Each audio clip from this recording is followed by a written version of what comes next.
Something happened this week, and it's actually one of my most confident predictions for next year.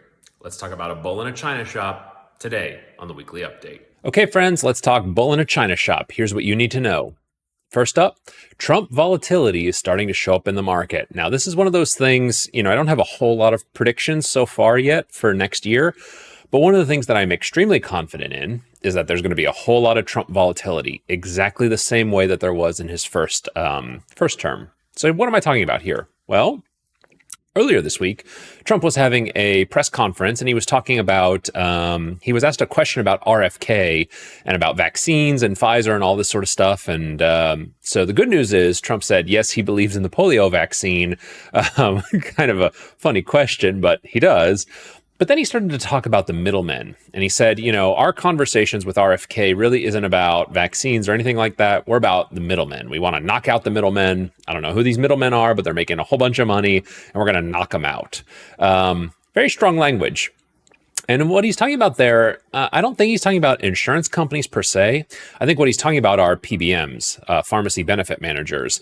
And I'm not entirely sure, it's widely theorized, I think, that PBMs are the reason why drugs are expensive as they are and why healthcare is so expensive in the United States, or at least that's a contributing factor to it. But I don't know necessarily that we've proved that, but Trump says he's going after them. So what happened? Well, what I'm showing you here, this is United Health, CVS, and Cigna. These are large insurance / HMO, sort of groups in the US. And what was interesting is from the 10th of December, what I'm highlighting here on the chart, first there was a bipartisan bill coming out that was going to look into drug pricing and, what PBMs are doing.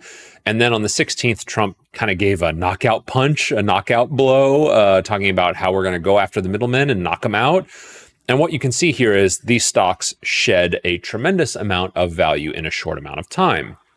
And so this is one of my predictions for next year. We're going to get a whole bunch of Trump volatility. What I would expect, during this same conference, he said, hey, I like Pfizer, I like Eli Lilly. So I don't have their chart on the screen, but I'm sure if I looked at them, they were up that day. But this gives us a sense for what I think next year is going to look like. I think there's going to be a ton of this bull in a china shop type volatility. So what does it all mean, bull in a china shop? Well, Trump volatility has started to show up this week, and healthcare stocks were the first to feel their effects. And I think this is going to be a durable trend. I think we're going to continue to see more press conferences like this that are going to cause all sorts of dislocations in the market. It's the Trump volatility. This is exactly the same way that it was in the first term. And here's one thing I will say in preparing for our bull in a china shop. If you choose to keep your equity exposures high going into 2025, then you have to be prepared to ride the wave. And what I mean by that is right now he's hitting the PBMs and he's, hitting the middlemen. But one thing that I know is going to happen is these companies are all going to meet with Trump and they're going to give him some sort of concessions, whether they're real or just kind of window dressing remains to be seen.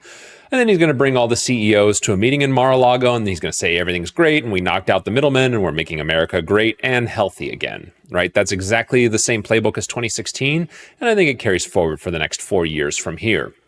So what that means, though, is you've got to ride the wave if you're keeping your exposures high. If you're not about that, if you don't like the Trump volatility, if you don't want to have a bull in the china shop of your portfolio, then now at all-time highs in the market is a reasonable time to be lightening up. So that's not a recommendation one way or another, just the way that I see it. And I'll see you this weekend for the markets review. Take care. Okay, friends, that was the video. Hope you liked it. If you found it informative, good, entertaining, I'd love if you could scroll down here beneath the video and give me a like there. It helps us out with the algorithm. And then if you want to be notified first of anything new that we upload to the channel, if you come over here, click subscribe, you'll be the first to know as soon as we upload anything. Appreciate it. See you soon.